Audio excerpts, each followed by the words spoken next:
அன்பார்ந்த மக்களுக்கு வணக்கம். நான் உங்கள் Karthik Pillai and welcome to the கேடி.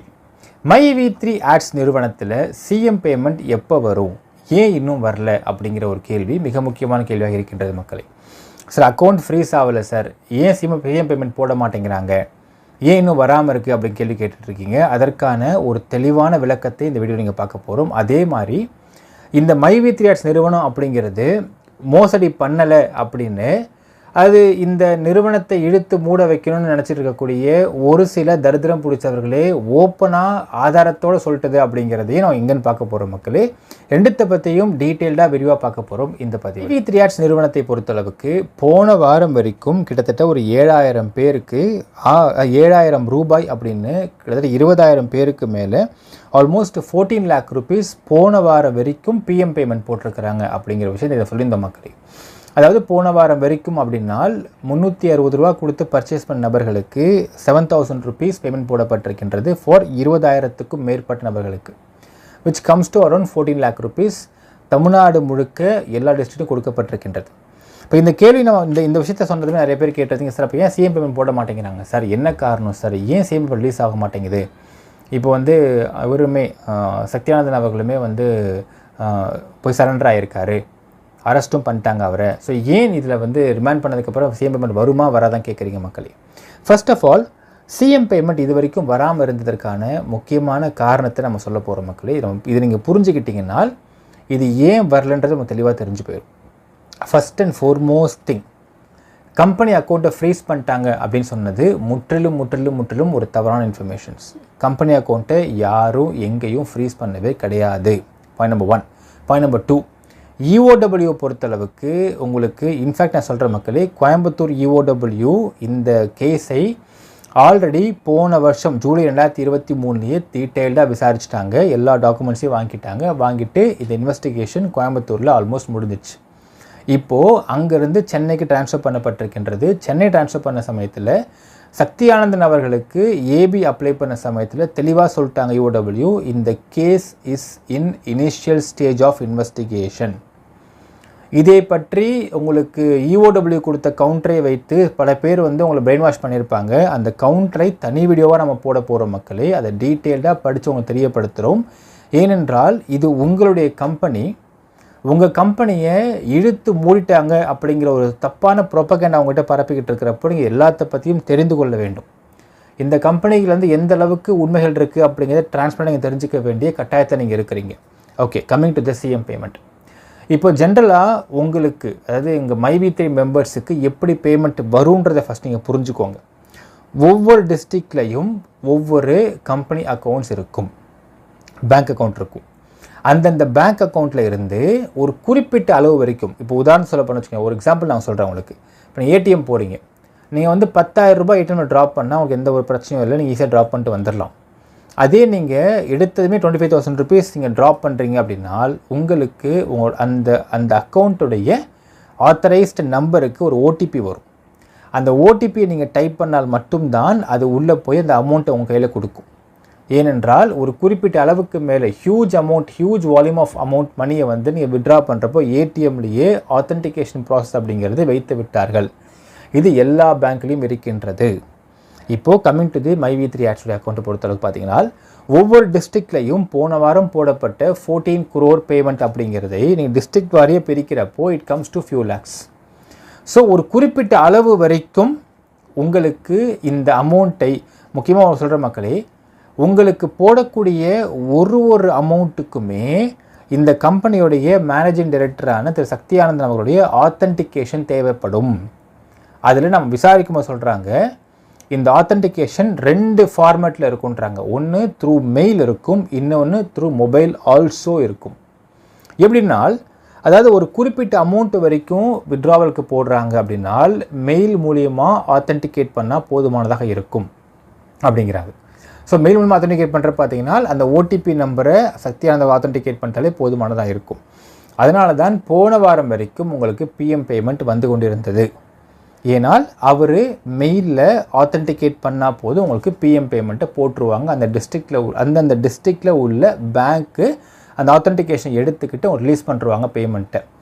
ஏன்னால் ஒரு கம்பெனியோட மேனேஜிங் டைரக்டர் கிட்ட தான் ஒட்டுமொத்த ஃபினான்ஸ் கண்ட்ரோலும் இருக்கும்ன்றதை நம்ம புரிந்து கொள்ள வேண்டும். இப்போது சிஎம் பேமெண்ட்டை பொறுத்தளவுக்கு ஒருத்தவங்க வேலட், இப்போ சிஎம் பேமெண்ட் அப்படின்னாலே வேலட்டை வந்து குறைஞ்சபட்சம் 50,000 30,000 60,000 வரைக்கும் இருக்குன்னு சொல்கிறாங்க இல்லையா. அப்போ 50,000 30,000 60,000 அப்படின்னு போட்டு இந்த சிஎம் பேமெண்ட் எத்தனை பேர் இருக்கிறவங்க ஹியூஜாக போடுறப்போ ஒரு டிஸ்ட்ரிக்ட்லேயுமே ஹியூஜ் க்ரோட்ஸ் டிரான்சாக்ட் பண்ணுற மாதிரி இருக்கும் ஏக்தம். அப்பொழுது உங்களுக்கு மெயில் ஆத்தென்டிகேஷன் மட்டும் இல்லாமல் 2 ஸ்டெப் வெரிஃபிகேஷன் மாதிரி சக்தியானந்தன் அவர்கள் மெயிலையும் ஓடிபி பண்ணணும், அது பண்ணி வரக்கூடிய ஆத்தென்டிகேஷனை வச்சு மொபைலுக்கு வந்து ஒரு ஓடிபி வரும், அந்த மொபைல் ஓடிபியை ஃபிங்கர் பிரிண்ட் வச்சு அதை ஓப்பன் பண்ணி அதற்கு பிறகு அந்த ஓடிபியை நீங்கள் வந்து ஆத்தென்டிகேட் பண்ணால் மட்டும்தான் அந்த பேமெண்ட்டு எல்லாருக்கும் ப்ராசஸ் ஆகும் அப்படிங்கிறது தான் இங்கே ஃபார்மட் மக்களே. இப்போது சக்தியானந்தன் அவர்கள் ஜூலை 4 அன்னைக்கு இஓடபிள்யூக்கு ட்ரான்ஸ்ஃபர் பண்ண உடனே அவருடைய ஃபோன் ஆஃப் பண்ணிவிட்டு ஆன்டிசிபேட்டரி பெயிலுக்கு எதிர்பார்த்துருக்கார். ஸோ ஃபோன் அவர் ஆன் பண்ணி ஆத்தென்டிகேட் பண்ணிட்டாருனால் ஒருவேளை அவரை அரெஸ்ட் பண்ணுறாங்களா, ஏன்னால் ஆன்டிசிபேட்டரி பெயில் அப்ளை பண்ணிருக்காரு. ஸோ இது வந்து ஒரு ஃபார்மெட்டு, இது ஒரு ஃபார்மாலிட்டி மாதிரி. ஒருத்தவங்க மீது எஃப்ஐஆர் போட்டிருக்காங்க, விசாரி கூப்பிட்றாங்க அப்படின்னால் ஆன்டிசிபேட்டரி பெயில்னு சொல்லக்கூடிய முன்ஜாமீன் எடுத்துக்கிட்டு விசாரணைக்கு போகும் பொழுது கோர்ட்டுடைய ஆர்டரின் படி அவரை அந்த பர்டிகுலர் ஏஜென்சி அரெஸ்ட் பண்ணுவதற்கு முகாந்திரம் இருக்காதுன்றது ஒரு ஃபார்மாலிட்டி. இதையும் தத்ரம் முடிச்சதுங்க பேசுதுங்க, பார்த்தியா அவர் அரெஸ்ட் பண்ணியிருக்கணும், ஏபி கேன்சல் ஆகிடுச்சு இல்லை வேறு வழி இல்லைன்னு அவர் போய் ஸ்டாண்டர்டாக பேசிகிட்டு இருக்குதுங்க. ஏபி கேன்சல் ஆனால் நீங்கள் ஏபி ரீஅப்ளை பண்ணலான்றது ஒரு லாஜிக்கான பாயிண்ட்டு, இது பெரிய விஷயம் கிடையாது. ஏபி கேன்சல் சொன்ன வார்த்தை என்னென்னு பார்த்தீங்கன்னா it is under initial stage of investigation, இவோட சொன்ன வார்த்தை. ஸோ அதனால் போய் அவர் சரண்டர் ஆகிட்டாரு, அவர் என்ன அரெஸ்ட் பண்ணியிருப்பாங்க, வாண்ட் வாங்கிட்டாங்க, இதெல்லாம் ஒரு கண்ட்ராவும் கிடையாது, போய் சரண்டர் ஆகிட்டார். இப்போது அவரால் 2 ஸ்டெப் வெரிஃபிகேஷன் அப்படின்னு அவருடைய மொபைலில் இருந்து ஃபிங்கர் பிரிண்ட் போட்டு திறந்து அதற்கு பிறகு அது உள்ள இருக்கக்கூடிய ஓடிபி ஆத்தென்டிகேட் பண்ணுறது அப்படிங்கிறது முடியாத ஒரு காரியம். அதனால தான் சிஎம் பேமெண்ட் வர டிலே ஆகுது மக்களே. இதான் உங்களுக்கு ரியல் ஃபேக்ட். ஏன் மற்றவங்களுக்கெல்லாம் பேமெண்ட் வரப்போ சிஎம் பேமெண்ட் மட்டும் ஏன் வரலன்னு கேட்ட கேள்விக்கு இதான் மக்களே உங்களுக்கு ஃபேக்சுவல் பதில். இது டெக்னிக்கல் ப்ராப்ளம், டெக்னிக்கல் சிக்கல். இது ஆக்சுவலாக யோசித்து பாருங்களேன், இந்த வருஷம் ஜனவரி மாதம் 2024லாம் இங்கே இருக்கக்கூடிய ஒட்டுமொத்த மீடியாக்களுக்குமே வாயில் போட்டு மெல்ல ஒரு மிகப்பெரிய எல்லாருமே டிஃபேம் பண்ண ஒரு கம்பெனி தான் மைவி3 ஆட்ஸ்ன்ற கம்பெனி. எல்லா மீடியாவும் போட்டு மென்னாங்க, என்னென்னமோ கதை அடிச்சு விட்டாங்க. அப்பொழுது கூட உங்கள் யாருக்குமே பேமெண்ட் ஸ்டாப் பண்ணப்படவில்லை. தயவுசெய்து புரிஞ்சுக்கோங்க, இந்த கம்பெனி இழுத்து மூட்டு ஓடக்கூடிய கம்பெனியாக இருந்தால் அந்த கம்பெனி எம்டி போய் சரண்டராக இருக்க வேண்டிய அவசியம் கிடையாது. இந்த கம்பெனி இழுத்து மூட்டு ஓடக்கூடிய கம்பெனியாக இருந்தால் ஜனவரி மாதம் அந்த அளவுக்கு எல்லா மீடியாவும் தப்பாக பேசினப்போ கூட எல்லாருக்கும் பேமெண்ட் போட்டுட்டு இருந்தாங்க அப்படிங்கிறது நீங்கள் பார்த்துருக்கிறீங்க. அப்போ இழுத்து மூட்டு ஓடிருக்கலாம், அப்படி ஓடலை. இந்த விஷயம் அப்படிங்கிறது ஒரு ப்ராக்டிக்கல் டெக்னிக்கல் டிஃபிகல்ட்டி இருக்கும் பொழுது உங்களுக்கு பேமெண்ட் வராமல் இருப்பதற்கு இதுதான் ஒரு முழு மூல காரணம் மக்களே. அக்கௌண்ட்லாம் ஃப்ரீஸ் ஆகலை, எந்த பிரச்சனையும் கிடையாது மக்களே. ஸோ உங்கள் சிஎம் பேமெண்ட் ஏன் வரல அப்படின்னு நீங்கள் புரிஞ்சிட்டு இருந்திருப்பீங்க. அடுத்து ஒரு மிக முக்கியமான விஷயம் பார்த்தீங்கன்னா, நிறைய பேர் வந்து கேட்குறீங்க, சார் அவன் எப்படி சார் 2,500 கோடின்னு 2,000 கோடின்னு சொல்லிட்டு அவன் பேசியிருக்கான்னு கேட்குறீங்க. இந்த சந்தேகத்தை நாமும் கேட்டுருக்கிறோம் மக்களே. தம்பி நீ எப்படிப்பா 2,000 கோடி மோசம்னு சொல்லிட்டு கேட்டிருக்கேன், இப்படி சொல்கிறேன்னு நம்ம கேட்டிருக்கோம். அதற்கு இதுவரையில் பதில் கிடையாது. இன்னொரு விஷயம் சொல்கிற மக்களே, இந்த அசோக் ஸ்ரீநிதி என்கின்ற இந்த ஒரு மிகப்பெரிய ஃப்ராடு சொன்ன விஷயத்தை நம்ம எடுத்துக்கலாமே ஒரு விஷயத்தை. அதாவது ஃபஸ்ட்டு என்ன சொன்னான்னு பார்த்தீங்கன்னா, இது வந்து 2,500 crore ஸ்கேம்னு சொல்லிட்டு ஃபஸ்ட்டு சொன்னான். அப்புறம் என்ன பண்ணிட்டான், 500 crore டிஸ்கவுண்ட் பண்ணிட்டான், 2,000 கோடின்னு சொன்னான். 2,000 கோடி மோசம் சொன்னவொடனே நாம் கேட்டோம், நீ வந்து உனக்கு எத்தனை மெம்பர்ஸ் இருக்கிறாங்கன்னே தெரியாது, how come you come to a derivation the 2,000 crore ஸ்கேம்னு எப்படி சொல்லிட்டு கேட்டிருந்தோம். அதற்கு பதில் என்ன சொன்னால் பார்த்தீங்கன்னா, இதில் குறைஞ்சபட்சம் உங்கள் கம்பெனியில் வந்து ஒரு 2 லட்சம் பேர் தான் இருப்பாங்க, அதில் முதல் 10,000 பேர் 10 lakh சம்பாரிச்சிருப்பாங்க, ரெண்டாவது 10,000 பேர் 9 lakh சம்பாரிச்சிருப்பாங்க, மூணாவது 10,000 பேர் 8 lakh சம்பாரிச்சிருப்பாங்க.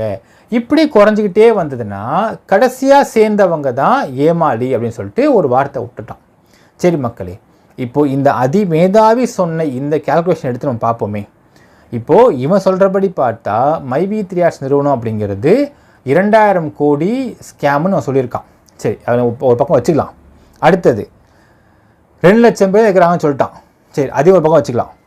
அதில் 10,000 பேர் 10 லட்ச ரூபாய் சம்பாரிச்சிருந்தாங்கனால் இந்த கம்பெனி அவங்களுக்கு கொடுத்துருக்கக்கூடிய அமௌண்ட்டுன்றது 1000 கோடி. சரிங்களா? முதல் 10,000 பேர் 10 லேக் சம்பாரிச்சிட்டாங்க. அப்போது 1000 கோடி இந்த கம்பெனி கொடுத்துருச்சு. அடுத்த 10,000 பேர் 9 லேக் சம்பாரிச்சிட்டாங்கனால் 900 கோடி இந்த கம்பெனி கொடுத்துருச்சு.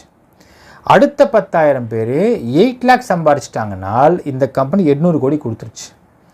இப்போ அடுத்த 10,000க்கு போவே வேணாம், விட்டுருவோம். இப்போ இவன் சொல்கிற கணக்குப்படி பார்த்தால் வெறும் 30,000 பேருக்கு தான் இந்த கம்பெனி பணம் கொடுத்துருக்குன்னே வச்சுக்கலாமே. 2 லட்சம் பேரில் 1,70,000 பேர் இந்த இன்னும் காசு வாங்காமல் இருக்கான்னு வச்சுக்கலாமே. நான் வெறும் 30,000 எடுத்துக்கிற மக்களே, வெறும் 30,000 நபர்கள் மட்டும் இதுவரை பணம் வாங்கியிருந்தாங்கனால் இவன் சொல்கிற கணக்குப்படி பார்த்தாலே 1000 கோடி 900 கோடி 800 கோடி மூணுத்தையும் கூட்டிங்கன்னா மொத்தம் it is coming around 2,700 crores. 2,700 கோடி ஆயிடுச்சு. இவன் என்ன கணக்கு சொன்னான்? 2,000 கோடி சொன்னான். 2,000 கோடி மோசடி சொன்னான்னு சொல்லிட்டாங்களா மக்களே. அப்போ 2,000 கோடி தான் இவங்க பண்ண மோசடி அப்படின்னா 2,700 கோடி கொடுத்துட்டாங்களே இவங்க இந்த கம்பெனி. அப்போ அந்த 700 கோடி எங்கேருந்து வந்துச்சு? எங்கேருந்து எடுத்தாங்க? ஓ, குறைச்சாங்களோ பேங்க்லேருந்து? இருக்கலாம். அடுத்து அதையும் சொல்லுவான்.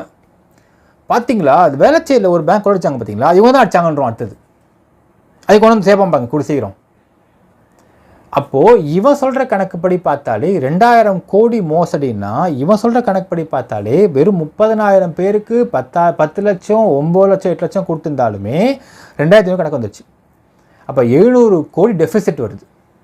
அப்போ இந்த அமௌண்ட்டை கம்பெனி எங்கேருந்து எடுத்து உங்களுக்கு கொடுத்துருக்கு அப்படிங்கிற கேள்விக்கு பதில் சொல்லு தம்பி. சொல்லுவான் பாருங்க.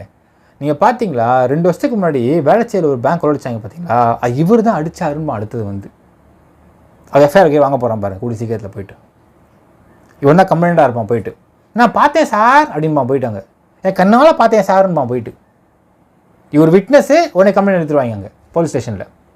அங்கே அருமையாக ஒர்க் பண்ணுவாங்க, சூப்பராக ஒர்க் பண்ணுவாங்க. இது பண்ணாங்க. அடுத்தது பாருங்க. அப்போ இவன் சொல்கிற கணக்குப்படி பார்த்தா 1,70,000 மக்களுக்கு இந்த கம்பெனி ஏமாற்றிருக்கு அப்படின்னால் கம்ப்ளைண்ட் கொடுத்த எத்தனை பேரும் பார்த்தீங்கன்னா 2 பேர். ஒன்று சொர்ணம், ஒன்று பேபி. 2 கம்ப்ளைண்ட்டும் பார்த்தீங்கன்னா இன்னமா அவன் கம்ப்ளைண்ட்டு, சார் நான் பொருள் வந்து பர்ச்சேஸ் பண்ணேன் சார், என் ஃபேஸ் பேக் சார், க்ரீமை கொடுக்கவே இல்லை சார் நமக்கு, இதான் இப்போ கம்ப்ளைண்ட்டு. அதான் குத்தாங்க நம்ம சொந்தக்காரங்க வீட்டில் போயிட்டு, என் கையில் கொடுக்கல சார், இது கம்ப்ளைண்ட்டு. பார்த்துங்க, இது ஒரு கம்ப்ளைண்ட்டு. இதுக்கு EOW விசாரணை வேறு. பாவையா இந்த மனுஷங்க. இதுவரை எவ்வளோ சொல்கிறாங்க, 1 மாத காலம் ஆகிவிட்டது, எங்களுக்கு கம்ப்ளைண்ட் வரவில்லை. No other complaints we received. இப்போ என்ன பண்ணுறாங்கன்னு பார்த்தீங்கன்னா போய் சாஷாமல் காலில் விழுறாங்களாம். அந்த இந்த படத்தில் வரும் பாருங்கள் மக்களே, வடிவேல் படத்தில் வரும் பாருங்க, புலிகேஸ் 23ஆம் புலிகேஸ் இல்லை, ஐயா படுத்தே விட்டான் ஐயான்னு. அந்த மாதிரி படுத்தே விட்டான். எல்லா காலையும் போயிட்டு, ஐயா சாமி தெரியாமல் போட்டேயா, ஒரு கம்ப்ளைண்ட் கூடியான்னு கேட்டுக்கிறான். ஃபஸ்ட்டு பிச்சை எடுத்து பார்த்தானுங்க, மிரட்டி பார்த்தானுங்க, கத்தி பார்த்தானுங்க, எதுவும் ஒர்க் அவுட் ஆகல. காலையில் ஊன்ட்டானுங்க போயிட்டு. அடுத்து என்ன பண்ணுவான்னு தெரில. ஐயா உன் கக்கூஸ் சொல்லி விட்றேன் ஐயா, கேட்க போகிறான் எனக்கு. அடுத்தது உன் கக்கூஸ் கழுவுறேன், உன் காலை கழுவுறேன், ஒரு கம்ப்ளைண்ட் தான் கேட்க போகிறான் பொழுது. போயிட்டு பார்க்கலாம் மக்களே, அது நடக்க வாய்ப்பு இருக்கின்றது. இப்படித்தான் நடந்து கொண்டிருக்கிறது இந்த கம்பெனியை எதிர்த்து. நீங்களே பார்த்துட்டீங்க.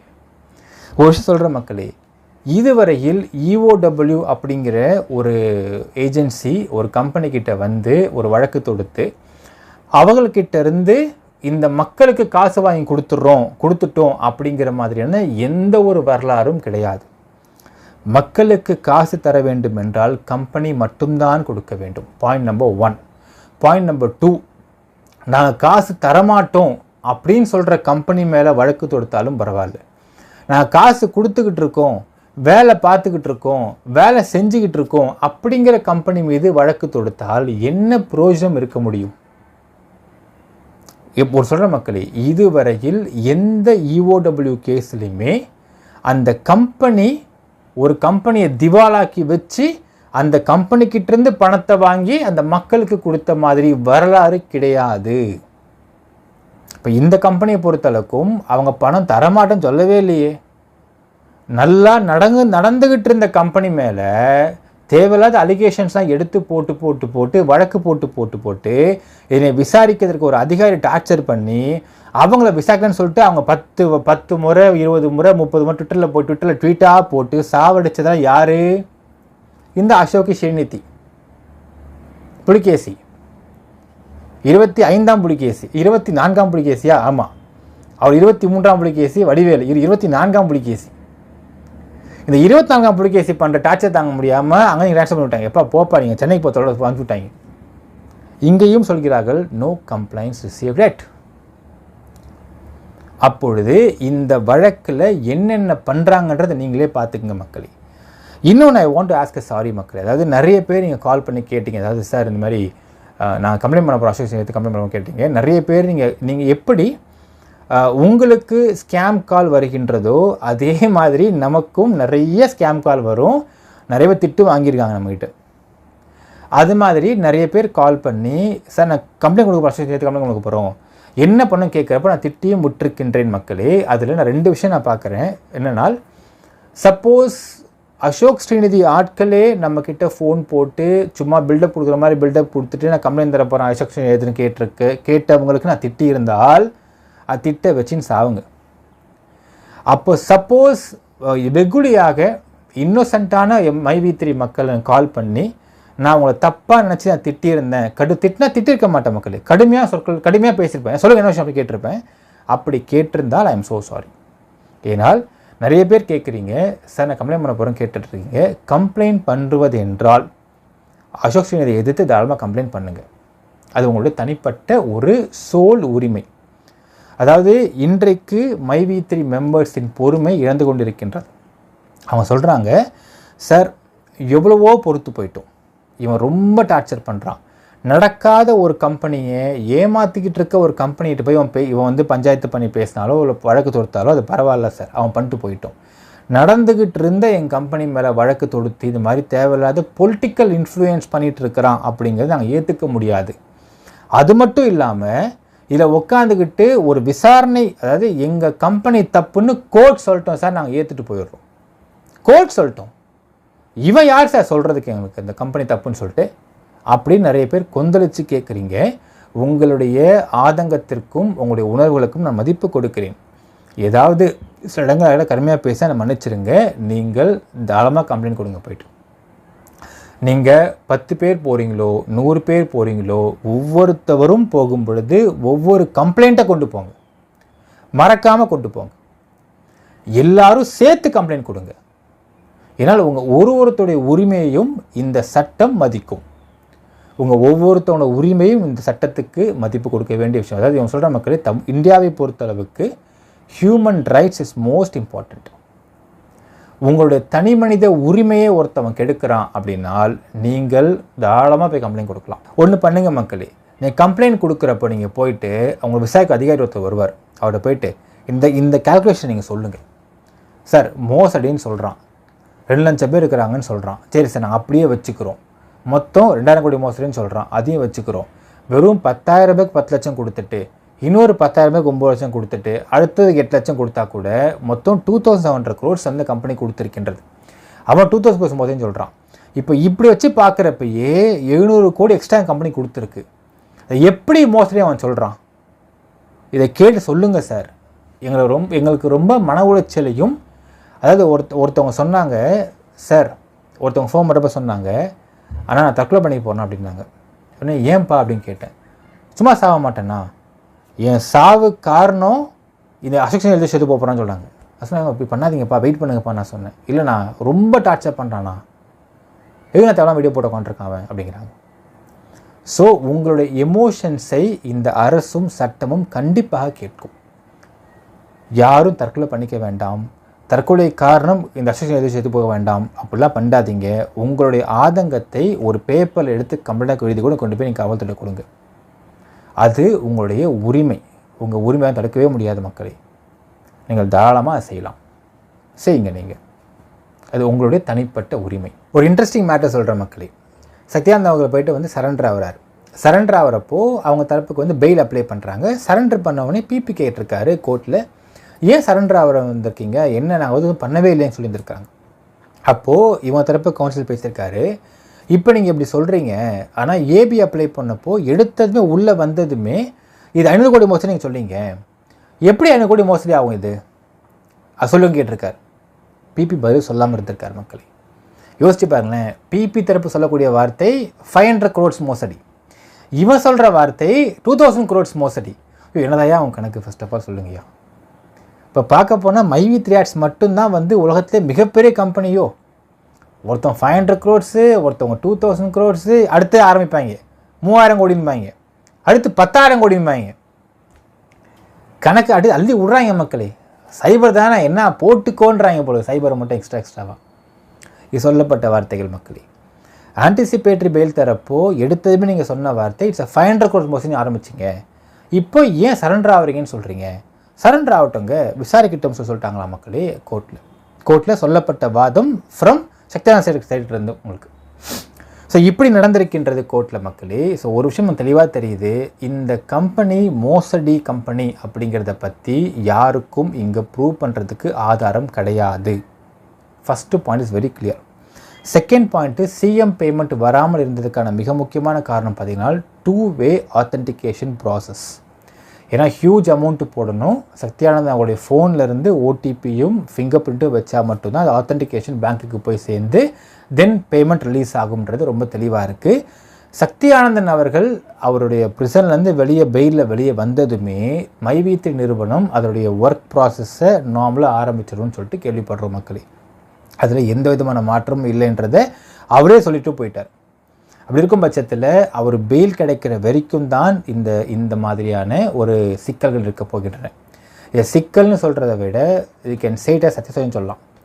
ஒரு நபர், ஒரு கட்சி, பாமக அப்படிங்கிற ஒரு கட்சி, இந்த நபர் 2 பேரும் சேர்ந்துக்கிட்டு ஒரு கம்பெனியை இப்படி ஒரு தேவையில்லாத அலிகேஷன்ஸை வச்சு இப்படி கார்னர் பண்ணுறாங்க அப்படிங்கிறதை நாம் இங்கே தெளிவாக பார்க்க முடிகின்றது மக்களே. ஒரு ஆஸ்பெக்ட் சொல்லலாம், விடுதலை சிறுத்தை கட்சிக்கும் பாமகவுக்கும் எந்த வித்தியாசமும் கிடையாது. விடுதலை சிறுத்தை கட்சி ஒரு பணத்தை வச்சு பணம் பார்க்குறாங்க. எங்கேயாச்சும் நீங்கள் பார்த்தது சவுத்தாக்காரில் போய் பார்த்தீங்கன்னா எங்கேயாச்சும் ஒரு பணம் விழுந்துருச்சுன்னா அது தலித் பணமாக இருந்து விட்டால், அது தற்கொலையாக இருந்தாலும் கூட ஒரு இன்ஸ்டியூஷன்லேயோ இல்லை ஒரு வேலை செய்கிற இடத்தையோ விழுந்துச்சுன்னா அது கொலைன்னு சொல்லிட்டு இவங்க போய் நின்று பேரம் பேசி பணம் வாங்குவாங்க. ஸோ பணத்தை வச்சு பணம் பார்ப்பாங்க. இதில் இவங்க ரொம்ப எக்ஸ்பர்ட்டாக இருப்பாங்க விசிஐ கட்சிக்காரங்க. இவங்க பார்த்தீங்கன்னா ஒரு கம்பெனியை கார்னர் பண்ணி பணம் கேட்கிறார்கள் அப்படிங்கிறது ரொம்ப ரொம்ப தெளிவாக இருக்கின்றது. ஏனென்றால் அசோக் ஸ்ரீனிவாஸ் சைட்லேருந்து ஒரு சில அட்வொகேட்டின் மூலியமாக இங்கே பேரத்திற்கு வந்திருக்கின்றார்கள் அப்படிங்கிற தகவலும் வெளியாகின்றது. இவர் சொன்னாரா சத்யானந்தன் அவர்கள், 10 பைசா கொடுக்க மாட்டேன், யாருக்குமே 10 பைசா கொடுக்க மாட்டேன், நான் தப்பனில் எதுவுமே செய்யலை, என்ன எனக்கு வேணா பண்ணிட்டு போட்டோம், let them enquire my company, என்ன வேணால் விசாரிக்கட்டும், நான் விசாரணைக்கு கண்டிப்பாக வந்து ஒத்துழைப்பு கொடுப்பேன், அதற்கு பிறகு இந்த கம்பெனி க்ளீன் அப்படிங்கிற சர்டிஃபிகேட்டோடு தான் நான் வெளியே போவேன், நான் யாருக்கும் 10 பைசா காசு தர மாட்டேன்னு ரொம்ப தெளிவாக இருந்திருக்க சத்யானந்தன் அவர்கள். ஸோ ஒரு கம்பெனியை கார்னர் பண்ணி பணம் வாங்குவதும் ஒரு பணத்தை வச்சு பணம் வாங்குவதும் ஒரு பெரிய டிஃப்ரென்ஸே கிடையாது. ஸோ இதில் பார்க்கும் பொழுது விசிகேவும் பாமகவும் they both stand in a same boat. இவருக்கு வந்து எந்த பேத வித்தியாசமும் இல்லைன்ற தெளிவாக தெரியுது மக்களே. இப்படி உங்களை கம்பெனி மேல் அவதூறுகளையும் அசிங்கத்தையும் வாரி தெளித்து இப்படி ஒரு சந்தர்ப்பத்தை கூட நிப்பாட்டி வச்சுக்க யாரும் பார்த்தீங்கன்னா none other than this fellow along with Pamaka. விக்ராண்ட் எலெக்ஷன் வருது மக்களே, 10ஆம் தேதி ஓட்டு போடணும், பாமக நிற்கிறாங்க, பார்த்து குத்துங்க, அப்பொழுது தான் இவங்களுக்கு புத்தி வரும்னு சொல்லலாம் மக்களே. பார்த்து குத்துங்க, புத்தி நல்லா வரும். ஸோ இப்படிப்பட்ட கார்னரில் நிற்கிறது தான் இப்போது நிலைமை மக்களே. இதில் எந்த ஒரு பிரச்சனையும் கிடையாது. இப்போ பெயிலில் வந்து சக்தியானந்தன் வெளியே வந்ததுக்கு பிறகு இந்த company will start running as usual, எந்த சிக்கலும் இருக்க போகிறது கிடையாது. ஸோ பெயிலில் 2 வாரத்தில் வரலாம், இல்லை 30 நாளில் வரலாம், அதிகபட்சம் 60 நாள் தான் கணக்கு. ஸோ இப்பொழுது போகிற சூழ்நிலையை வச்சு பார்க்குறப்போ அதற்கு முன்பே அவர் வந்து விடுவதற்கு வாய்ப்புகள் தெரியுது மக்களே. அதாவது கோர்ட் நடக்கிற விஷயம், சத்யானந்தா அவருடைய கவுன்சில் பேசக்கூடிய விஷயங்களை வச்சு பார்க்குறப்போ இதில் வந்து எப்படி நீங்கள் 500 crore ஸ்கேம்னு நீங்கள் சொல்கிறீங்க? How come you come to this calculation? அவங்க சொல்கிறாங்களாம் கோர்ட்டில், ப்ரூவ்மின்றாங்களாம். ப்ரூவ் பண்ணுன்னு கேட்க போகிறாங்க அடுத்தது. இதற்கு யார் பதில் கூறுவாங்கன்னு பார்த்தால் யாருமே இல்லை. இதான் பிச்சத்துக்கு உட்காந்து பிச்சத்து இருக்கானுங்க, கம்ப்ளைண்ட் தான் கேட்குறானுங்க, கம்ப்ளைண்ட்டு வாங்கன்றாங்க. ஆனால் கம்ப்ளைண்ட் கொடுங்க மக்களை. யாரை எதிர்த்து என்றால் இவனை எதிர்த்து கொடுங்க. அசோக் ஸ்ரீநிதியை எதிர்த்து கம்ப்ளைண்ட் போய் கொடுங்க. அது உங்களுடைய தனிப்பட்ட உரிமை. அந்த உரிமை தடுப்பதற்கு யாருமே கிடையாது. போய் கொடுங்கள். கொடுத்தால்தான் பாமக என்ற கட்சிக்கும் இது புரியும். நாம் செய்கின்றது மிகப்பெரிய தவறுன்றது புரியும். ஏனால் பாமக கட்சியை பொறுத்தளவுக்கு இந்த பயபுல என்ன சொல்தா நம்பிட்டு இருப்பாங்க. ஆனால் இப்படி ஒரு கம்ப்ளைண்ட் கொடுத்தால்தான் ஓகே நம்ம தப்பு பண்ணிக்கிட்டு இருக்கோம், இந்த பையனை நம்ம கட்சியில் இணைச்சதே மிகப்பெரிய தப்பு அப்படிங்கிறது இங்கே ப்ரூவ் ஆக முடியும் மக்களே. நம்ம ஒரு கேள்வி கேட்கலாம் மக்களே. அதாவது இந்த வீடியோ பார்க்குற எல்லாருக்குமே ஏதோ ஒரு ப்ரொஃபஷன் இருக்கும், ஏதோ ஒரு உத்தியோகம் இருக்கும். நீங்கள் ஒன்று வேலை பார்ப்பீங்க, இல்லை மைவீத்தில் வந்து நீங்கள் மெம்பர்ஸாக இருப்பீங்க, ஏதாவது ஒரு ப்ரொஃபஷன் இருக்கும். இந்த அசோக் ஸ்ரீநிதியோட ப்ரொஃபஷன் என்ன? உடனே இப்படி நீங்க பேசக்கூடாது. நீங்க என்ன தொழில் பண்றீங்க? நான் முழு நேர அரசியல்வாதியா இருக்கேன். நிறைய புத்தகங்கள் எல்லாம் எழுதியிருக்கேன், பாத்திருக்கேன். சொல்லுங்க. எது இங்க நான் ஒரே பிஸி. இன்னொரு விஷயம், எலெக்ஷன் வேற வர போகுது. எனக்கு மாலை போட்டு போட்டோ எடுத்து நல்லா அமகலப்படுத்தணும், தெரியுதா? சரி, ஓகே, சரி டன். அரசியல்வாதிகள்னால தியாகிகள் தானே. 1000 என்கொயரிஸ், 1000 என்கேஜ்மெண்ட்ஸ். Yes sir. இப்படிலாம் நீங்க பேசக்கூடாது. என்ன ப்ரொஃபஷன் உங்களுக்கு இருக்கு? அசோக் ஸ்ரீநிதியை பொறுத்தளவுக்கு என்ன ப்ரொஃபஷன், என்ன உத்தியோகம், பூவாக்கு என்ன பண்ணுற, இது சொல்லி ஆகணும் மக்களே. அதாவது உங்களுக்கு பேருக்கு முன்னாடி பல படிப்பு நீ போட்டுக்கிட்டா இன்றைக்கி காலத்தில் பார்த்தீங்கன்னா ஆடு மாடு கழுதை இதெல்லாம் கூட படிக்குது. இந்த படிப்பெல்லாம் மேட்ரு கிடையாது. அப்படி அட்வொகேட்டாக இருந்தால் what is enrolment number? So ஒரு பார் கவுன்ஸ் என்ரோல்மெண்ட் நம்பர் என்ன ஒன்றுது, அதை வெளியிட வேண்டும். இல்லை நீ பிறவிலே பெரிய பணக்காரனால் எப்படி பணக்காரன், என்ன கம்பெனி இருக்குது உனக்கு, என்ன சொத்து இருக்குது, என்ன பிஸ்னஸ் பண்ணுற, உன் பிஸ்னஸோட பேர் என்ன, என்ன பிஸ்னஸ் கம்பெனி நேமு, அது என்ன மோட் ஆஃப் பிஸ்னஸ், எல்லாத்தையும் வெளியே சொல்ல வேண்டும். ஏனென்றால் இந்த மாதிரி நபர்களுக்கு இந்த மாதிரி கம்பெனியை கார்னர் பண்ணி இவங்ககிட்டேருந்து வாங்கிறது தான் அந்த மாதிரியான வாழ்க்கை தான், அந்த காசு தான் பூவா போடுன்றது இங்கே எல்லாரோட சந்தேகமுமே. இந்த சந்தேகத்தை நிவர்த்தி பண்ண வேண்டுமென்றால் இந்த அசோக் ஸ்ரீநிதியோடைய ப்ரொஃபஷன் என்ன, என்ன கம்பெனி இருக்குது, என்ன பிஸ்னஸ் இருக்குது, பூவாக்கு என்ன பண்ணிக்கிட்டு இருக்க, உன் கம்பெனி நேம் என்ன, அது எந்த இடத்துல இருக்குது, எந்த ஊரில் இருக்குது, என்ன பண்ணுது அந்த கம்பெனி, இல்லை என்ன மாதிரி வேலை பண்ணுற நீ, இது எல்லாத்தையுமே பொதுவில் எடுத்து வைக்க வேண்டும் மக்களே. I keeping it as a challenge. ஏனால் இந்த ஒரு உருப்படியான வேலை என்று ஒன்று இருந்தால் இப்படி அடுத்தவன் கம்பெனியை நோண்டி கேவலமாக வழக்கு போட வச்சு இப்படிலாம் காலில் உழுந்து ஒரு புகார் கேட்கும் அளவுக்கு ஒருத்தவன் இருக்க மாட்டான். இங்கே ஒரு சம்பவம் நடந்த உடனே அந்த இடத்துல வீடியோ ஒன்று வெளியிடுறான் அப்படின்னால் அவனுக்கு வேலை வெட்டியே இல்லைன்னு அர்த்தம். வேலை வெட்டி கிடையாது, எந்த கருமாந்திரமும் கிடையாது. எந்த கம்பெனிக்காரன் இருப்பான், எவனை போய் அடிக்கலாம், எவனை போய் ஆட்டையை போடலாம், எவனை போய் கார்னர் பண்ணலாம், எவன்கிட்ட காசு கிடைக்கும், இப்படியே அலைஞ்சிக்கிட்டு இருக்கக்கூடிய ஒரு ஈன பிறவி தான் அவனான்ற சந்தேகம் எனக்கு இப்போ எழுகிறது மக்களே. He needs to clarify this. என்ன ப்ரொஃபஷன் அவனுக்கு? படிப்பு எல்லாம் ப்ரொஃபஷன் சொல்லாது. படிப்பு டிகிரி, அது occupation. What's your bloody profession? அது qualification. What's your bloody profession? Your qualification is different. Your profession என்ன? இல்லை நான் அட்வொகேட்டாக புரோக்கர் வேலை பார்த்துன்னுக்கிறேன். என்ன புரோக்கரில் பார்க்குற, எங்கே ஆஃபீஸ் போட்டிருக்கிறேன், எத்தனை கேஸை புரோக்கரில் பார்த்துருக்கிறேன், எவ்வளோ கிடைக்கும் அந்த புரோக்கரேஜ் வேலை, வாட்ஸ் ஐடி ரிட்டர்ன்ஸ் ஷோமி அப்படின்ற கேள்வி கேளுங்க. ஒவ்வொரு வருடமும் எவ்வளோ ஐடி கட்டுற, கவர்மெண்ட்டுக்கு எவ்வளோ கட்டுற, ஐடி ரிட்டர்ன்ஸை பொதுவெளியில் வைக்கிறது எந்த தப்பும் கிடையாது, வைக்க சொல்லுங்கள். எப்படி துட்டு வருகிறது, எப்படி பூவா, எப்படி சோறு. ஒரு பழமொழி இருக்கின்றது மக்களே, இங்கிலீஷில் சொல்லுவாங்க, if you spend more time in improvising yourself you will not find time in finding fault on அதர்ஸ்ன்பாங்க. நீ உன்னை வளப்படுத்தி கொள்ள அதிக நேரம் செலவிடும் பொழுது அடுத்தவர்களை விமர்சிக்க நேரம் கிடைக்காமல் போய் விடும்பாங்க தமிழில் சொன்னான். இவன் அடுத்தவனுடைய கீழே நோன்றான் அப்படின்னால் அப்போ இவனுக்கு என்ன வேலை இருக்கின்றதுன்றதை சொல்லி ஆகணும்.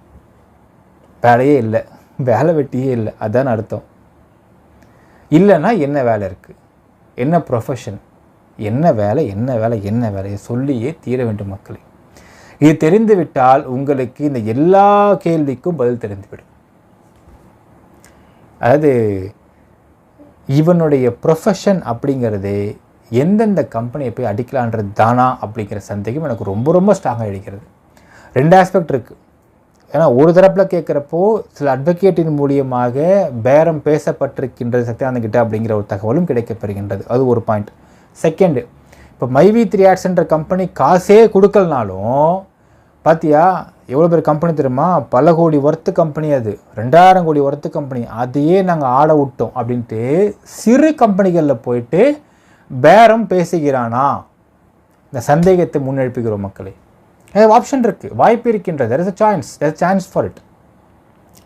பார்த்தியா பெரிய கம்பெனி நாங்கள் தட்டி வச்சிட்டோம் பார்த்தில்ல, ஆட விட்டோம் பார்த்தில்ல, இப்படி அலையிறாங்க பார்த்தில கோர்ட்டுக்கும் கேஸுக்கும், இப்படி ஒன்றையும் பண்ணணுமா, காசு கொடுத்துரு பண்ண வேணாம் அப்படி என்று பிச்சை எடுக்கிறார்களா?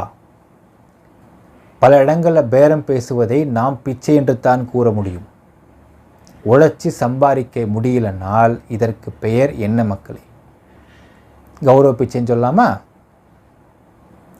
இந்த கேள்வியை கேளுங்கள் மக்களே. என்ன வேலை பார்க்கற கேள்வி கேளுங்கள். உங்களுடைய அதாவது இந்த சிஎம் பிளானில் இருக்கக்கூடிய நபர்களுக்கு பணம் என்பது திரு சத்யானந்த் அவர்கள் பெயிலில் வெளிவந்ததுக்கு பிறகு நிச்சயமாக அவர் கூறுவார். அதில் எந்த மாற்றமும் கிடையாது. இதுதான் ப்ராக்டிக்கல் டெக்னிக்கல் டிஃபிகல்ட்டி. இதை புரிந்து கொள்ள வேண்டும் நீங்கள். அவர் பெயிலில் 1 வாரத்துலேயும் வந்துடலாம், 15 டேஸ்லேயும் வந்துடலாம், 1 மாதத்துக்குள்ளேயும் வந்துடலாம். 2 மாதம் என்பது அதிகபட்ச நாட்கள் தான், குறைவான கிடையாது. அதே மாதிரி இதுவரையில் EOW விசாரித்த எந்த ஒரு வழக்கிலையும் எந்த கம்பெனிக்கிட்டிருந்தும் பணம் வாங்கி கொடுக்க மாட்டார்கள். உங்களுக்கு கம்பெனி தான் பணம் கொடுக்க வேண்டும்.